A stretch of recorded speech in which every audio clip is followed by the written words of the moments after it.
Convido também os irmãos a abrirem suas Bíblias no livro de Provérbios, capítulo 23. Provérbios 23, a partir do versículo 15. Se você é pai, se você é mãe, você provavelmente vai entender o que eu vou dizer aqui. O seu filho não fez nada de extraordinário, mas para você foi a coisa mais linda do mundo. Se você é pai de primeira viagem, o seu filho é sempre um gênio, não é verdade? Ele andou, deu os primeiros passos, esse é o meu filho. Ele consegue fazer isso ou aquilo, coisas mais simples que todas as crianças conseguem fazer, esse é o meu filho. E nós nos orgulhamos quando os nossos filhos fazem coisas que são bonitinhas, legais, e nós valorizamos isso. Quando os nossos filhos ficam mais velhos, nós conseguimos nos alegrar com as conquistas que eles também podem nos proporcionar. E nós, de fato, ficamos felizes com as realizações dos nossos filhos. 2 semanas atrás, tive o privilégio de visitar uma igreja de um irmão nosso, e lá, ao final do culto, um dos membros da igreja veio me cumprimentar e conversar. Em questão de segundos, ele já estava contando sobre as realizações dos seus filhos, que estão na universidade, estudando fora, fazendo isso e aquilo. E nós, de fato, ficamos alegres. E o provérbio que nós vamos ler nessa manhã, Provérbios 23, 15 e 16, fala justamente sobre isso. Na verdade, ele fala sobre algo ainda mais denso, mais profundo do que isso. O pai, ele não se alegra apenas com as realizações dos seus filhos, mas um pai, ele se alegra quando o seu filho tem um coração sábio. E é isso que a palavra de Deus diz em Provérbios 23, 15. Filho meu, se o teu coração for sábio, alegrar-se-á também o meu. Exultará o meu íntimo quando os teus lábios falarem coisas retas, quando os teus lábios falarem coisas que são justas. De fato, irmãos, o que esse provérbio nos ensina é que o coração do pai, ele se alegra na sabedoria do seu filho. E se o coração do filho for um coração sábio, então o coração do pai, ele vai ficar exultante, alegre. Ou ainda mais enfatizado no versículo 16, o íntimo do pai exultará quando os lábios do filho falarem aquilo que é justo, falarem aquilo que é reto, falarem aquilo que é certo. Como nós temos visto desde o primeiro capítulo de Provérbios, esse livro é um livro escrito de um pai para o seu filho. Quando você abre lá, pode abrir comigo em Provérbios capítulo 1, no versículo 8, nós encontramos essa declaração que fica evidente ao longo de todo o livro de Provérbios. Salomão diz assim: filho meu, ouve o ensino de teu pai e não deixes a instrução de tua mãe. Isso nós vamos ver de forma recorrente ao longo de todo o livro de Provérbios, como nós temos visto até agora. O pai aqui, ele exerce um papel não só de pai, mas de tutor. É aquele que ensina o seu filho o caminho da sabedoria, aquele que ensina o seu filho a se aproximar da sabedoria e a se afastar da loucura e de todos os problemas que a loucura pode trazer. E à medida que o filho adquire sabedoria, o coração dele, do pai, ele se alegra. Mas talvez a pergunta que surge é: como que o filho pode ter um coração sábio? Como é que o filho pode desenvolver um coração sábio? E a resposta se encontra, eu digo, a 2 versículos anteriores no capítulo 23. Abre comigo novamente, Provérbios 23, agora no versículo 13. Provérbios 23, 13. E lá diz assim, um texto que nós já estudamos: não retires da criança a disciplina, pois se a fustigares com a vara não morrerá. Tu a fustigarás com a vara e livrarás a sua alma do inferno. Perceba, a chave para o desenvolvimento de um coração sábio no seu filho é a aplicação da disciplina por parte dos pais. A disciplina é essencial para que a criança desenvolva um coração sábio e, consequentemente, crie no pai um coração alegre. Irmãos, sem a disciplina, a criança é levada à loucura. Ou em palavras ainda mais fortes, como o próprio Salomão diz, lá em Provérbios 5, 23, aquele que não cede à disciplina, ele morrerá. Ele diz lá, ele morrerá pela falta de disciplina e pela sua muita loucura, perdido, cambaleia. A falta de disciplina nos conduz à morte. A falta de disciplina nos leva à morte. Porém, a aplicação da disciplina, que é realizada pelos pais, já disse isso outra vez, não pelos avós, não pela escola, não pelo governo, pelos pais. Ela é recebida por parte dos filhos e, quando recebida da maneira adequada, ela torna o coração do filho em um coração sábio. Ou seja, filho sábio, ele aprende com a disciplina dos seus pais. Perceba aí que esse texto não é um texto, então, somente para crianças e somente para aqueles pais que têm crianças pequenas. O filho sábio, ele aprende com a disciplina dos seus pais. Todos nós aqui somos filhos. Todos nós podemos ainda aprender com aquilo, com as instruções, com as disciplinas que os nossos pais podem infligir sobre nós. Mas se você é adulto, você pode receber sim a disciplina do próprio Deus, que é o nosso Pai. Agora, as crianças que estão reunidas aqui, prestem atenção. A disciplina que os seus pais infligem sobre vocês é uma demonstração de amor para vocês. Quando os seus pais te disciplinam, eles estão dizendo para vocês: nós te amamos, nós te amamos. Então, não olhe para a disciplina do seu pai, para a disciplina da sua mãe, como algo ruim. Irmãos, nós precisamos entender que receber a disciplina, seja você criança ou nós como adultos, perante o nosso Deus, e nos arrependermos dos nossos pecados, e clamarmos perdão pelos nossos pecados, e passarmos a obedecer aos nossos pais, e a Deus, é o que é o certo, e é o que é de melhor para todos nós.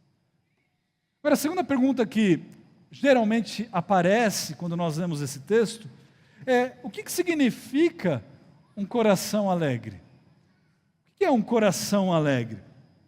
Nós temos uma dica lá em Provérbios 29, abre comigo lá, em Provérbios 29, versículo 3. Salomão, ele nos dá ali uma dica do significado de um coração alegre. Ele diz assim: o homem que ama a sabedoria, alegra seu pai. Percebe? O homem que ama a sabedoria, ele alegra seu pai. Mas o companheiro de prostitutas desperdiça os bens. Note aí o contraste da primeira e da segunda parte do versículo. Ama a sabedoria versus companheiro de prostitutas. O que nós poderíamos concluir aqui é que um coração alegre é resultado do amor pela sabedoria, como o versículo diz, e não por coisas que são prazerosas, mas passageiras.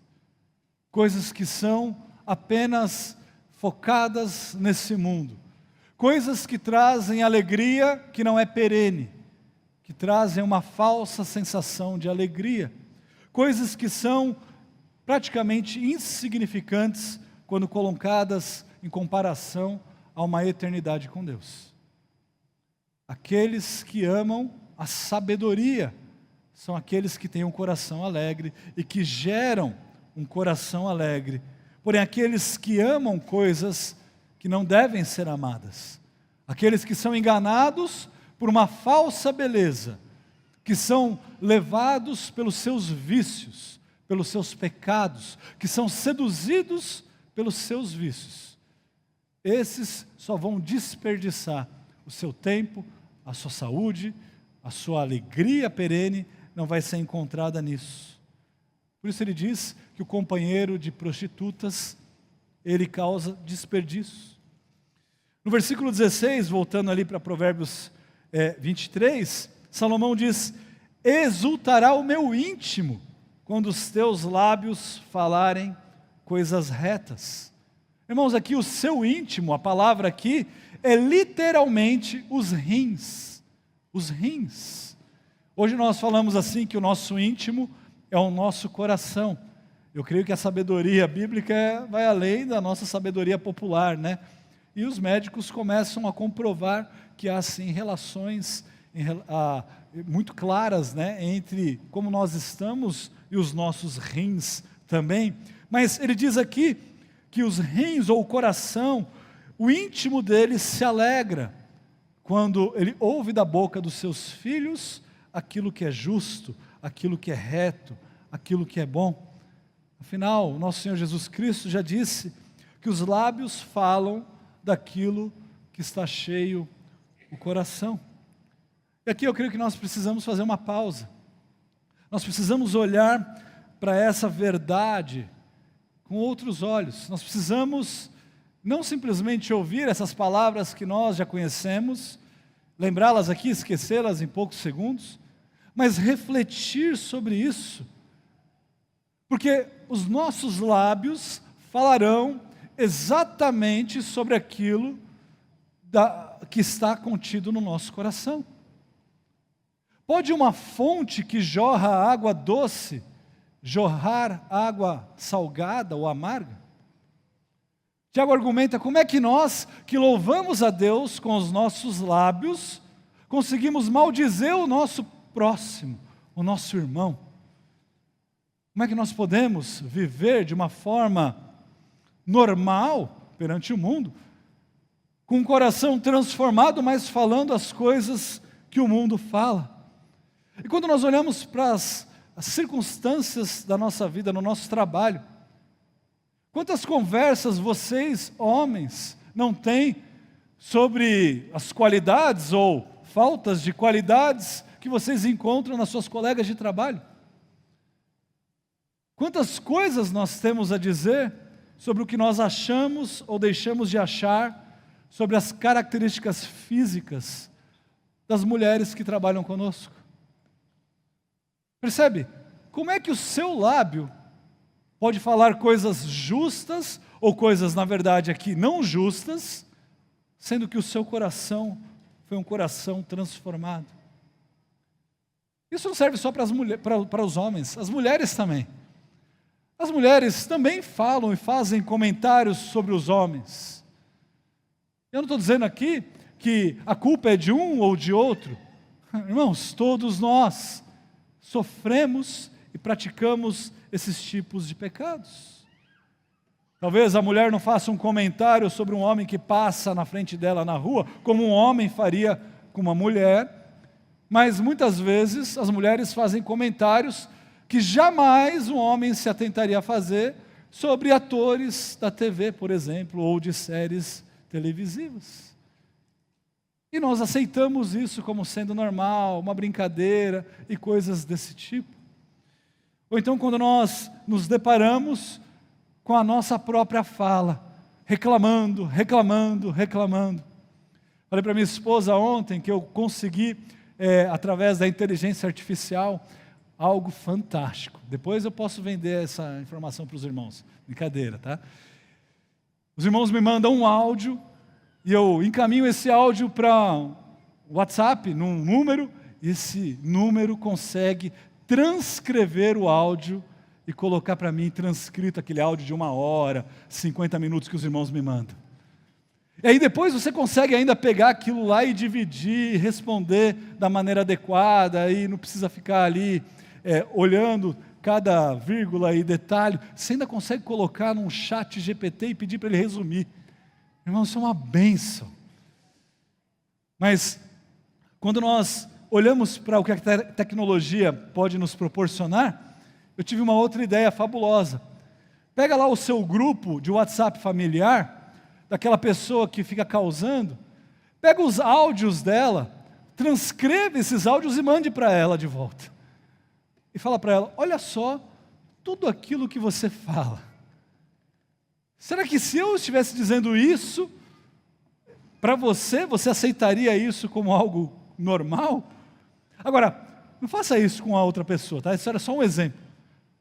Coloque as suas palavras de forma transcrita e veja a quantidade de reclamações e reclamações que você faz ao longo do dia. Comece a refletir nas suas palavras. E aí você busca a fonte disso. Qual que é a fonte disso? Seu coração. A sua boca fala do que está cheio o seu coração. Nós encontramos pessoas que xingam, que brigam, que reclamam, que causam. Sabe por quê? Porque no coração delas é isso que você vai encontrar. Rebelião, pecados. Irmãos, nós precisamos avaliar aquilo que nós dizemos, e aquilo que nós dizemos flui do nosso coração. Bom, todo esse capítulo, ele é composto de provérbios que geralmente são divididos aí em duplas. Nós vimos, por exemplo, o 13 e 14, que falam da disciplina, e que tem sim uma conexão com o 15 e 16, que é o que nós estamos lendo, e também tem uma conexão com o 17, 18, o 19 e 20, que falam também sobre outras características do coração.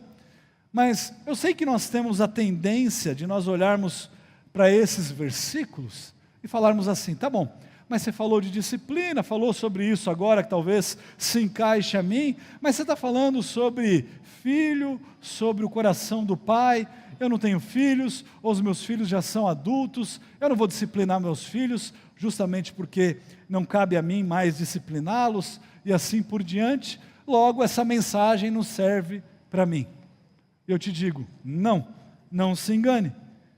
Essa mensagem serve sim para as crianças, serve sim para os adolescentes, para os jovens, para os pais, para os avós, para os mais velhos, serve para todos nós.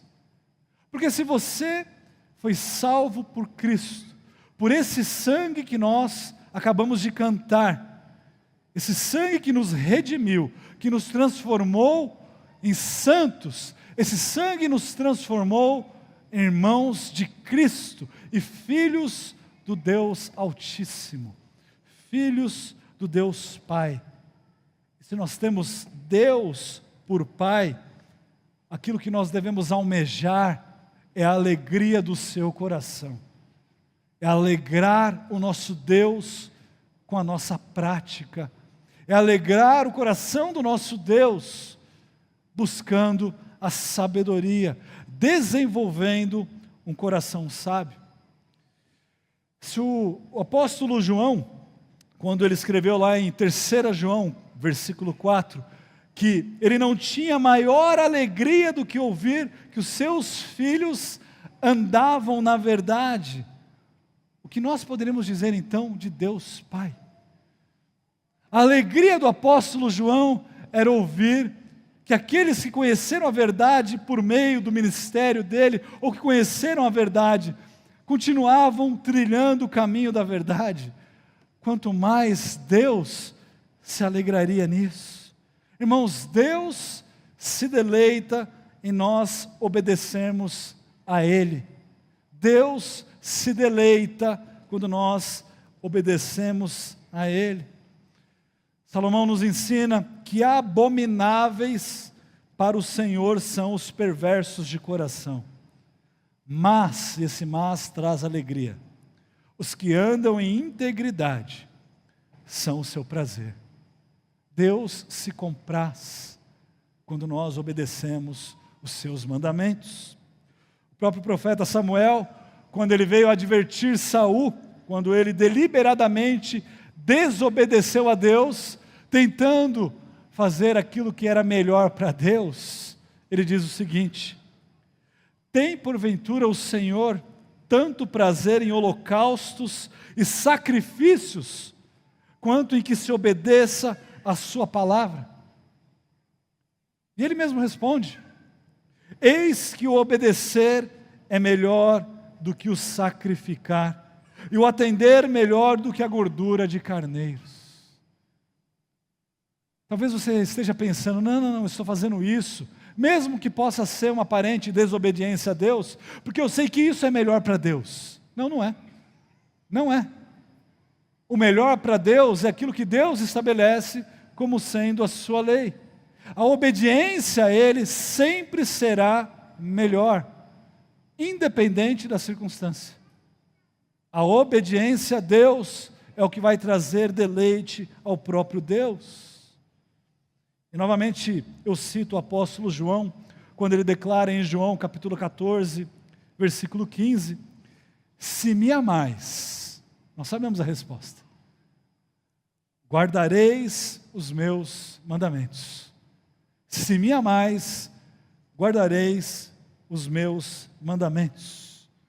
Irmãos, como que nós temos feito isso ao longo da nossa semana? Como é que nós podemos alegrar o coração de Deus, trazer deleite a Deus ao longo da nossa semana? Eu falo novamente a você que é pai ou você que é mãe. Saiba que se você não guarda, ou você não guarda os mandamentos de Deus, você não traz alegria a Deus quando você retira dos seus filhos a disciplina que eles precisam. Quando você negligencia a disciplina dos seus filhos, você está mandando um recado para os seus filhos em letreiros daqueles brilhantes, assim, gigantescos, que é impossível de não ser notado. E sabe o que esses letreiros estão dizendo? Eu te odeio. Eu te odeio. É isso que você está dizendo para os seus filhos. Quando você não disciplina os seus filhos, você manda essa mensagem clara para eles: eu não te amo, eu te odeio. Lembre-se que aquele que ama, disciplina. Irmãos, a implicação disso, ela é gigantesca, ela não serve apenas para os pais. Você, como um irmão dessa igreja local, ao ver o seu irmão pecando, a sua responsabilidade é de ir lá e de confrontá-lo, é de retirá-lo do caminho da perdição, é de retirá-lo do caminho da morte. É como se você soubesse que aquela estrada está conduzindo para um abismo, e você simplesmente diz: eu não vou parar esses carros que estão vindo, porque eu não vou incomodá-los, né, e vou atrasar a viagem deles, dizendo que logo ali na frente eles vão morrer. Não, é a sua responsabilidade como irmãos, de ir lá e exortar aquele irmão, de falar a verdade em amor, para que haja restauração, arrependimento, para que ele consiga enxergar onde ele está pecando e errando, e consiga voltar à sanidade, que ele consiga voltar aos caminhos certos, aos caminhos corretos. Isso não cabe somente aos pais, mas você também, que não está guardando os mandamentos de Deus, muitas vezes não está fazendo como um pai, ou como mãe, porque você está abusando na disciplina dos seus filhos. Irmãos, disciplinar, como nós já vimos em outra situação, não se resume apenas à disciplina física. E de uma maneira ainda mais clara, disciplinar não é bater, disciplinar não é agredir, disciplinar não é o mesmo que descarregar a sua raiva sobre as outras pessoas. Isso serve para a criança, para um pai, para uma criança, ou serve para o outro irmão. Não é porque o outro irmão está em pecado que você vai descarregar a sua raiva sobre aquele irmão. Lembre-se de como você foi salvo dos seus pecados. Disciplinar não é uma válvula de escape para que você possa despejar as suas palavras duras, com ódio, sobre uma criança, sobre o seu filho, ou sobre um outro irmão. Não é isso que nós estamos falando. Imagine você, como você ficaria se Deus utilizasse a mesma régua de disciplina que você usa sobre os seus irmãos e sobre os seus filhos. Estaria lascado, perdido, não sobraria ninguém aqui. Se Deus nos disciplinasse da mesma maneira que nós disciplinamos os outros, ou da maneira que nós tentamos falar a verdade em amor, né? Irmãos, nós precisamos de misericórdia. Nós precisamos ser misericordiosos. Ainda falando com aqueles que têm filhos, você não guarda os mandamentos de Deus quando você negligencia a vida espiritual dos seus filhos. Olha, prover financeiramente não é somente bom, é a sua responsabilidade como homem. Mas ela não se resume apenas isso. Negligenciar a vida espiritual dos seus filhos é o mesmo que não discipliná-lo, é o mesmo que conduzi-lo à morte. Homens, a responsabilidade pelo andamento do seu lar, adivinha só, é sua. O papel da sua esposa é de ser uma auxiliadora. São papéis distintos. Você não é meramente o provedor no sentido de que você vai lá, trabalha, paga as contas e agora quer ser servido. Não é isso. A responsabilidade pelo seu lar é sua como homem. Você é o responsável perante Deus pelo seu lar. E a sua esposa como a sua auxiliadora e não escrava. E não como substituta. E não como a sua governanta. No sentido de que ela governe a você também. Entenda, os papéis são diferentes. A sua esposa deve auxiliá-lo na instrução espiritual dos seus filhos. Nós temos exemplos bíblicos para isso. Timóteo tinha sua mãe e sua avó que o instruíram nos caminhos do Senhor. E não há nada de errado nisso. Mas a responsabilidade cabe a você, pai. Você tem filhos nas escolas por aí? Então saiba que você não pode ficar alheio àquilo que acontece na escola do seu filho. Não, a minha esposa que cuida disso. Eu não sei de nada. Eu não sei o que está acontecendo lá. Eu não sei quando tem reunião, o que eles vão aprender ou deixar de aprender. Eu não sei quem são os colegas, os pais das outras crianças. É a sua responsabilidade atrás disso. Você é responsável pela vida dos seus filhos e também pela sua esposa. Então saiba que esse é o seu papel, que você, ao negligenciar o seu papel, ao negligenciar a sua responsabilidade, você está colocando a vida da sua família toda em xeque. Você, como homem, está exercendo o papel de liderança. Agora, se ela é boa ou se ela é ruim é outra questão. Independente do que você acha, você é sempre o líder do seu lar. Agora, você é um líder ruim ou um líder bom? Um líder que aproxima os seus familiares de Deus ou um que afasta a sua família de Deus? Por isso, não negligencie os mandamentos de Deus. A ordem que Ele nos deu quanto a isso foi uma ordem direta. Ele disse ao povo de Israel, e que serve de exemplo para nós, lá em Deuteronômio 6, a partir do versículo 4. Ouve, Israel, o Senhor nosso Deus é o único Senhor. Amarás, pois, o Senhor teu Deus de todo o teu coração, de toda a tua alma, de toda a tua força. Estas palavras que hoje te ordeno estarão no teu coração. Tu as inculcarás a teus filhos, e delas falarás assentado em tua casa, e andando pelo caminho, e ao deitar-te e ao levantar-te. Também as atarás como sinal na tua mão, e te serão por frontal entre os olhos, e as escreverás nos umbrais de tua casa e nas tuas portas.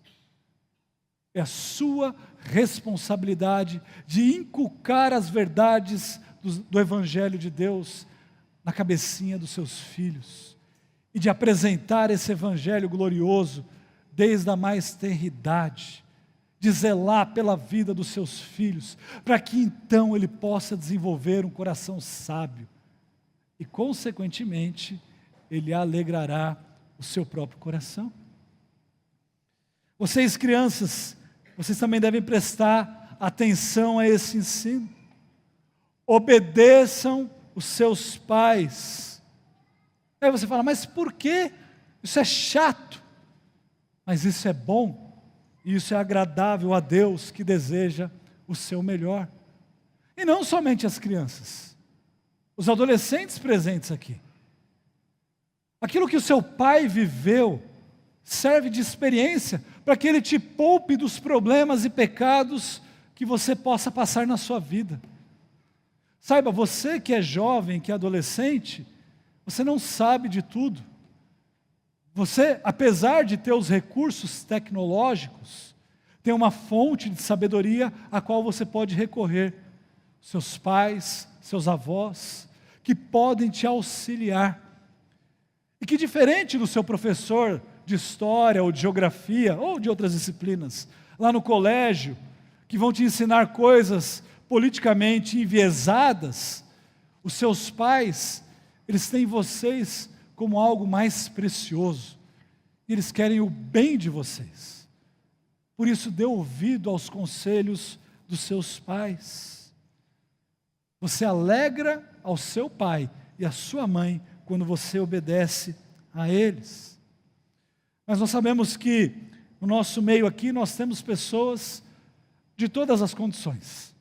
Nós temos aqui órfãos, nós temos viúvas, nós temos pais que perderam filhos, nós temos jovens, nós temos adolescentes, pessoas mais velhas, não é para falar amém nenhum desses, tá bom? Nós temos aqui pessoas que perderam os seus pais, pessoas que perderam seus pais ainda quando eram muito jovens, casais recém-casados, pessoas namorando que vão se casar, noivos.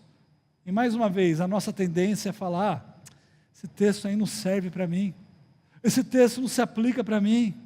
Não se engane, não se engane. Se você está em Cristo, Deus é o seu Pai. Se você está em Cristo, Deus é o seu Pai. E esse deveria ser o seu maior motivador para que você viva essa semana para a honra e glória dEle.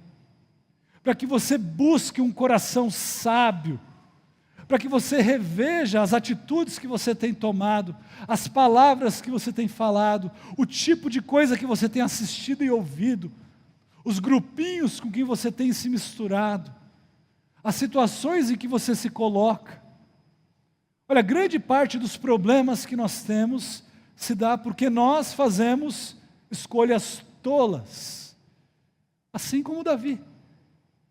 Lá em Crônicas nós vemos que o relato sobre Davi era que era um homem justo, temente a Deus, um homem segundo o coração de Deus, que servia a Deus, mas que numa questão de segundos ficou marcado pelo resto da sua vida por uma desobediência. Não é interessante que Davi ele fez de tudo para esconder de todos o pecado que ele havia cometido com Batseba e também matando Urias e assim por diante. E na sua tentativa de esconder o seu pecado se tornou talvez o pecado mais conhecido de todos os tempos. Todos nós, seja você crente ou descrente, já ouviu falar sobre Davi e o que ele fez.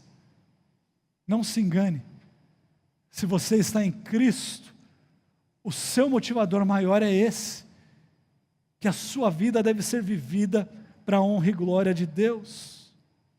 Saiba que o sucesso que você tanto almeja no seu trabalho, talvez ele esteja sendo buscado meramente para que você possa se sentir bem, para que você possa desfrutar do bom e do melhor aqui na terra. E não é pecado desfrutar do bom e do melhor aqui na terra, não, isso não é pecado.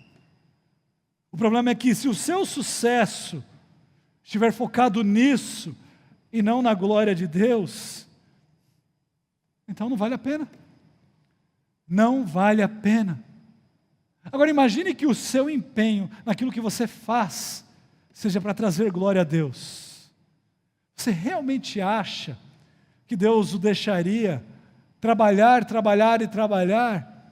para que você não obtivesse ali um sucesso que pudesse evidenciar a Ele?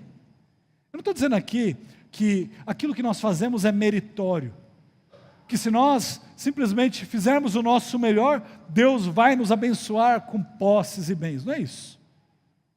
Mas, de forma natural, como um provérbio nos diz, se nós somos diligentes no nosso trabalho, nós somos levados perante os reis. Se nós somos diligentes, disciplinados, fizermos o nosso melhor, fazer o nosso melhor implica fazer para a glória de Deus, de alguma forma você será notado, e não pelos motivos errados, mas pelos motivos corretos. Veja que como um filho de Deus, irmãos, nós não temos tempo a desperdiçar. Isso serve a todos aqueles que estão chegando naquela fase que muitos almejam e que talvez alguns já desfrutem. Aquela época da vida da aposentadoria, que pode ser uma bênção, mas pode ser também uma maldição. Aqueles anos que são desperdiçados na frente de uma televisão, assistindo novelas antigas e novelas novas, noticiários sensacionalistas, coisas que não vão atribuir nada de bom para a sua vida, ou até mesmo assistindo mensagens bem estranhas de pastores que na verdade são lobos que estão tentando te enganar, enquanto você poderia dedicar o seu tempo, a sua vida, essas últimas décadas que você tem a serviço do Rei. Aí você fala, mas eu não tenho saúde, eu não tenho recurso. Você tem disposição?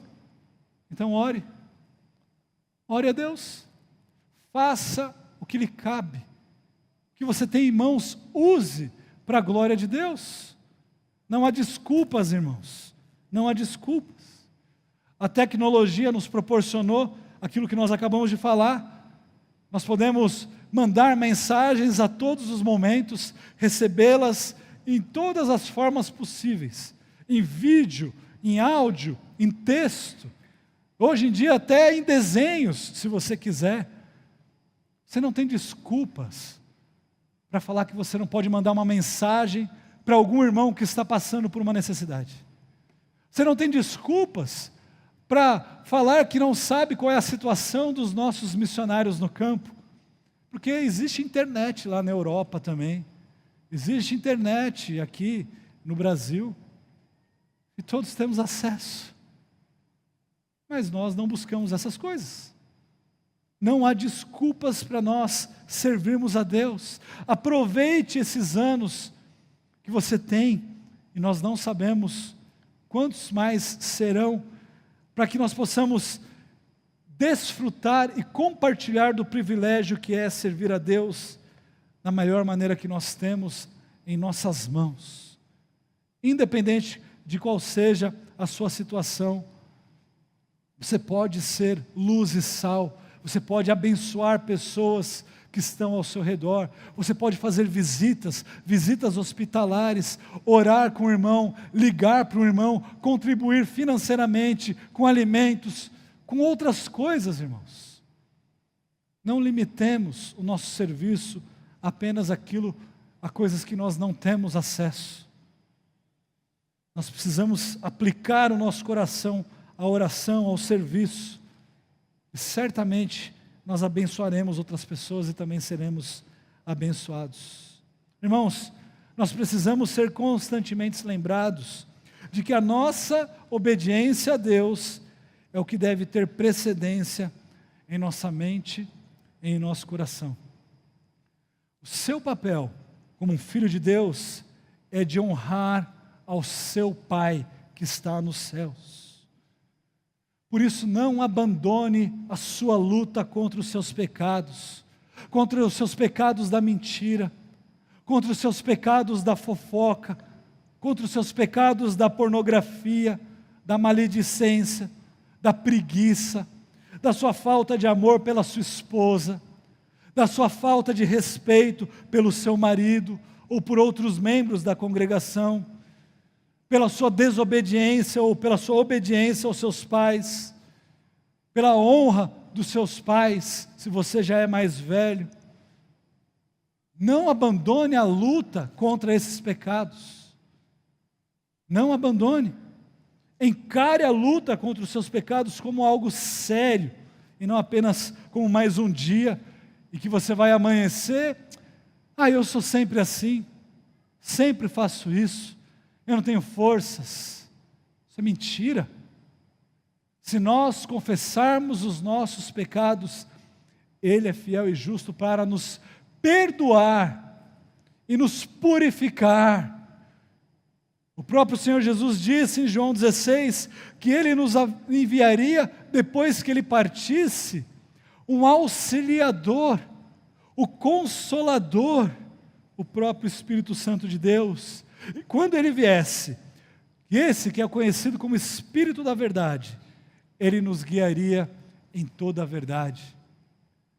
Pare de acreditar nas mentiras do inimigo, nas mentiras do mundo, de que você é um vencido, que você está entregue aos seus pecados e que não há solução.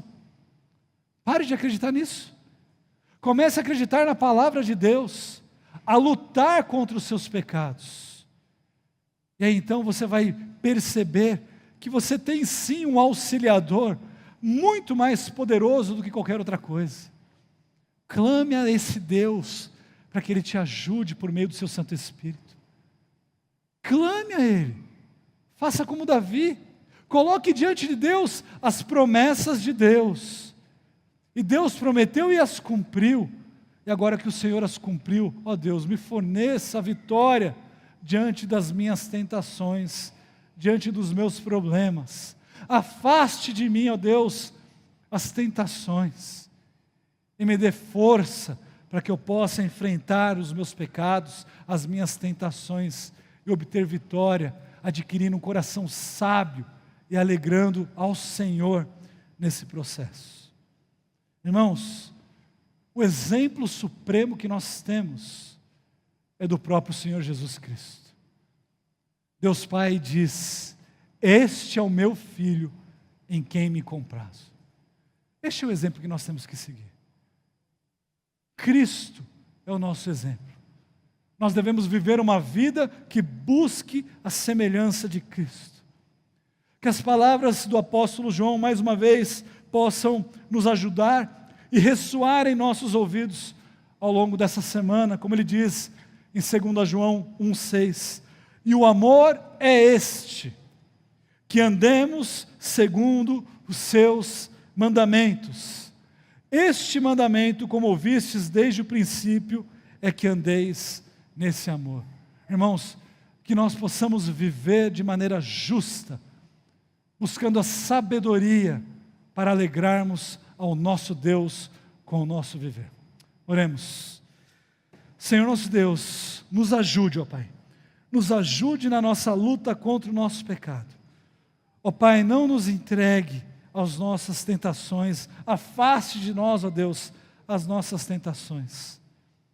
Que possamos, ó Deus, ter alegria ao final de cada dia, olhando para tudo aquilo que passamos e dizemos que nós estamos mais parecidos com o Teu Filho por auxílio do Seu Santo Espírito. Ó Deus, que nós encontremos auxílio através do Seu Santo Espírito e através da Sua Palavra. Que irmãos possam nos ajudar. Ó Deus, que outros irmãos possam ser sal e luz na nossa vida. Que outros irmãos possam nos aconselhar segundo a Sua Palavra e não segundo os nossos anseios, mas segundo a Sua verdade, para a honra e glória do Seu nome. E nos faça ser esses irmãos também, ó Pai, para a honra e glória do Seu nome. Em nome de Cristo que nós oramos. Amém.